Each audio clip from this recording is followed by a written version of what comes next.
Today's video is all about the Seahawks' top needs. Before we get to my complete list, I want to hear from you guys first and foremost at the pinned comment. Let me know what you think Seattle's number one need is this offseason.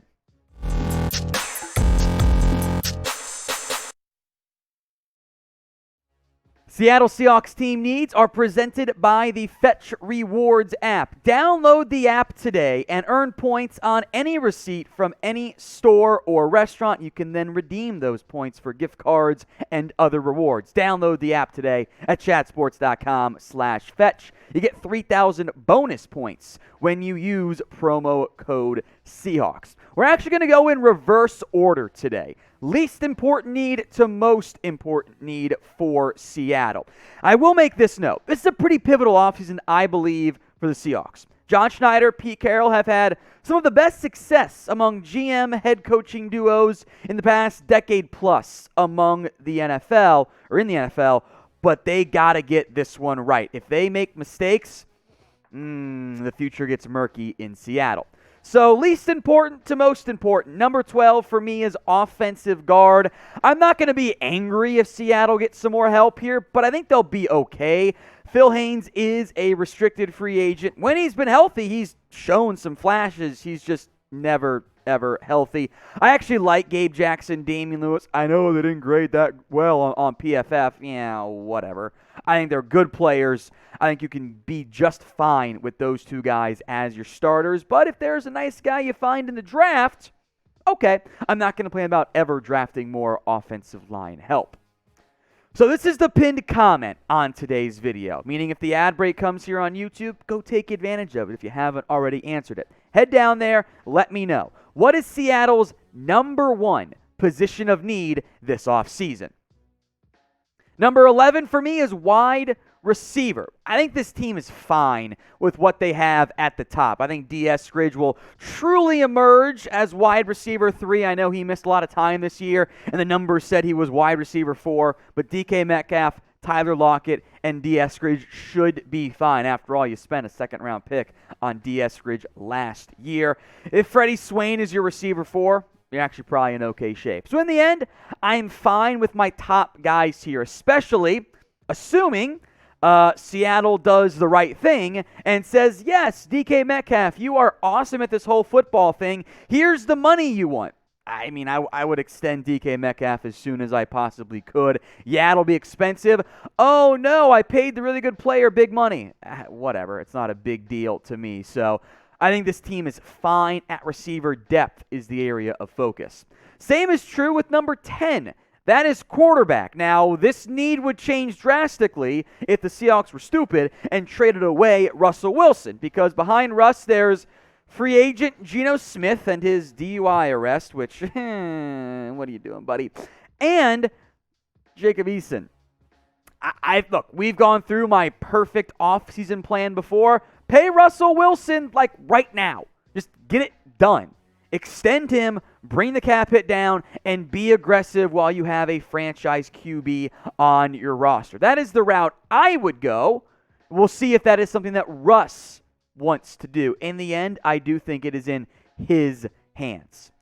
So what is your confidence level in Russell Wilson coming back this upcoming season, 2022? Scale it for me from 1 to 10. 1 being you are freaking out, you cannot sleep because you think Russell Wilson is going to demand a trade. 10 being it's all media tricks. Russ is guaranteed back in Seattle.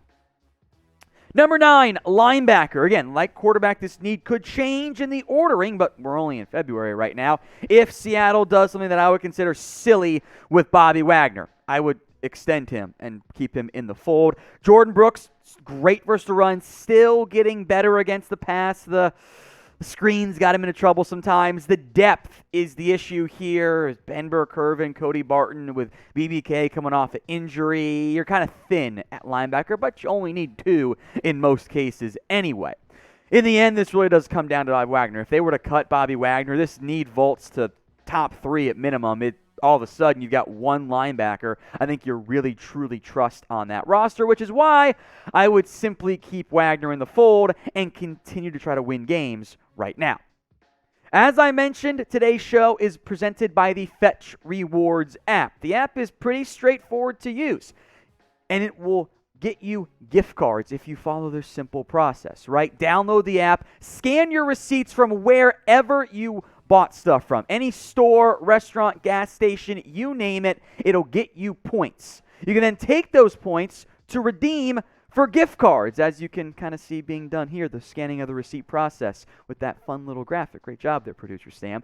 3,000 bonus points, by the way, to get you started to get those gift cards by using promo code Seahawks at chatsports.com/fetch. Even if you're using one of those giant receipts, it'll take care of you. Once it gets all the information it needs, it's just going to give you points, kind of like your gift card or your credit card, right?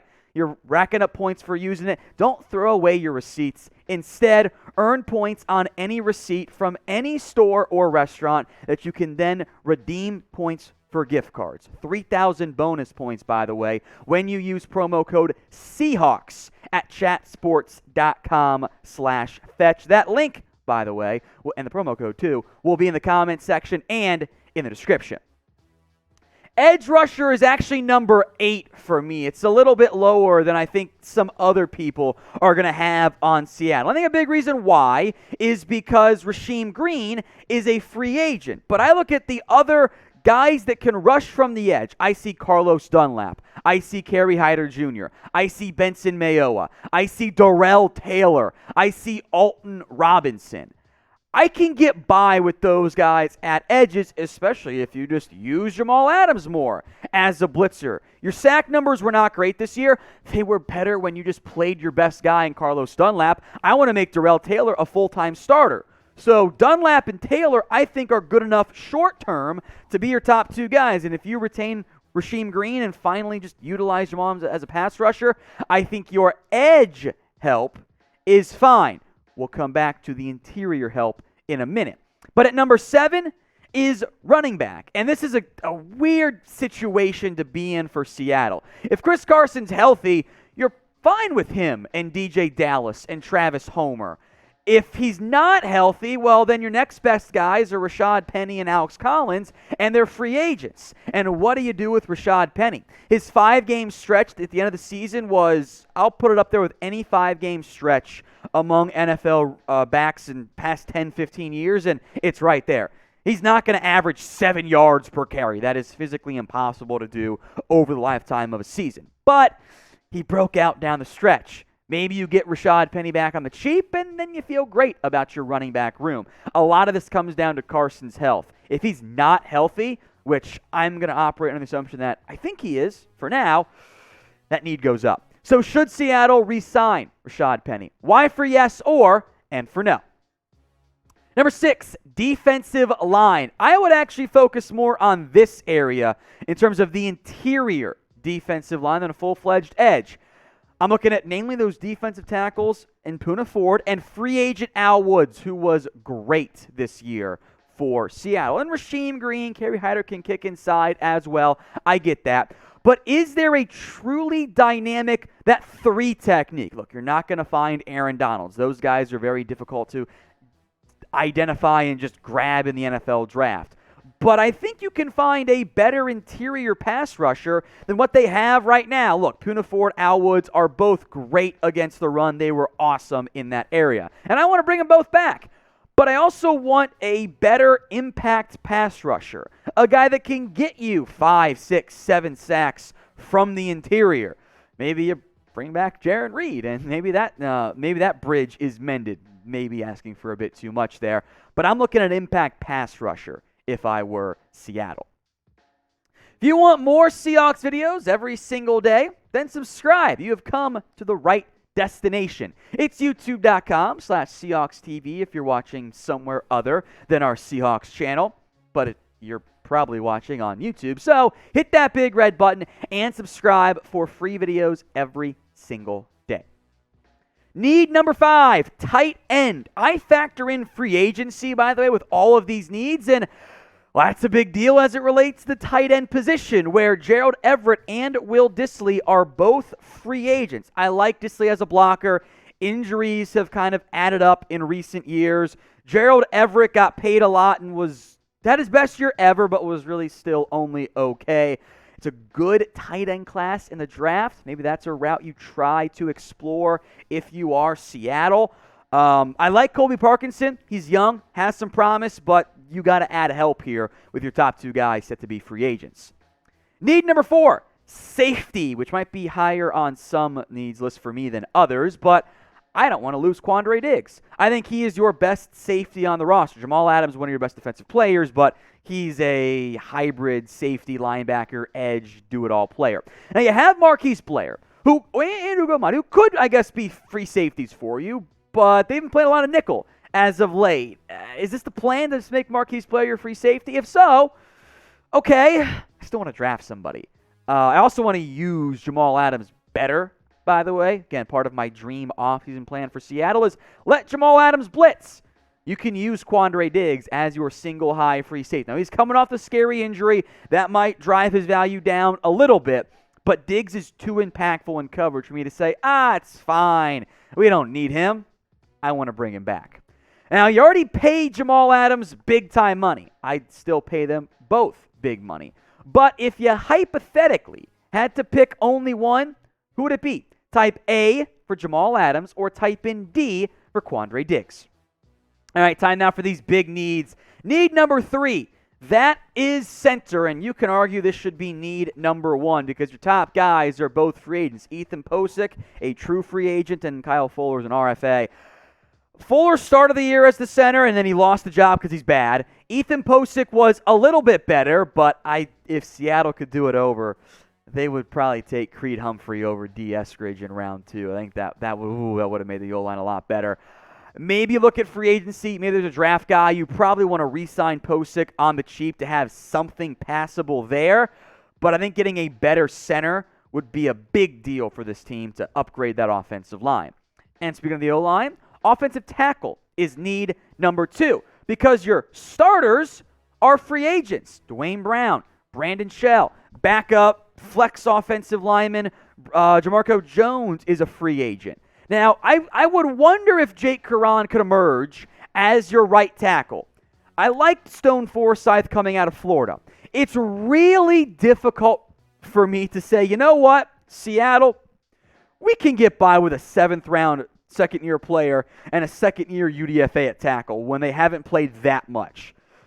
That's too risky for me. Now, Dwayne Brown did not have his best year. Brandon Shell did not either. We know what Brandon Shell is. He is a passable starter at right tackle, but Dwayne Brown is aging. At minimum, I think you've got to invest a high pick at tackle and hope that guy starts for you, or go sign somebody big if you're not going to keep Dwayne Brown on a cheaper one-year deal. But need number 1 is actually cornerback, and that is because of who Seattle has as free agents. DJ Reed, Sidney Jones, arguably your 2 best guys. You can put Trey Brown in that conversation as well, like Homer producer Sam wants to do. Those guys are both free agents. Blesson Austin, who didn't play that much, is an RFA. John Reed will be back as an ERFA. And Ugo Amadi, Marquise Blair, fine at nickel. But if you don't keep DJ Reed, that's your best corner gone in back-to-back years. I would argue that Reed and Jones were your 2 best. Now, Trey Brown, I think, can at least be CB3 on the outside for you. Maybe he can be CB2. But I thought Reed was awesome this year. And Sidney Jones played pretty nice down the stretch. So I am concerned about what happens in free agency at that spot. So one more time, rapid fire. Worst to first in terms of the need priority. Offensive guard, wide receiver, QB, linebacker, edge rusher, running back, defensive line, tight end, safety, center, offensive tackle, and corner. If you did not already answer today's pinned comment, go do it right now because the video is just about over at this point. Let me know in the comments what you think Seattle's biggest position of need is this season. Again, it is the pinned comment, by the way, on today's video.